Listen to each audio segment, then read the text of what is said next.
maana hakuna mtu anayemthamini mtoto wake, atakuwa waovyo sana. Ndio maana nakuta simba anaua mtoto wa nyati ili ale mtoto wake.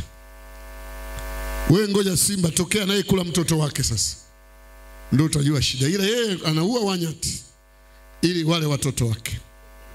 Anaua waswara, anakamata kaswara, anawapelekea watoto wake kwa sababu anathamini watoto wake.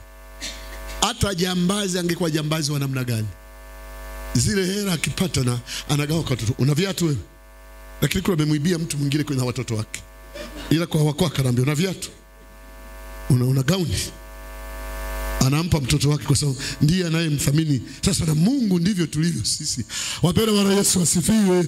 Wapendwa, Bwana Yesu asifiwe.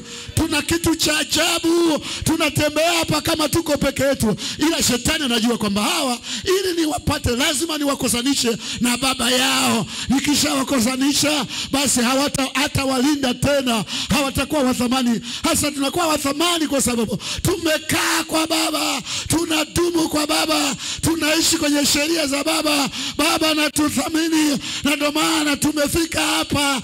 Hatukuwa hivi na tunaendelea mbele. Wapendwa, Bwana Yesu asifiwe. Na sio haya tu, baba yetu ametuandalia mazuri zaidi huko tunako kwenda. Huko nasema ninao watoto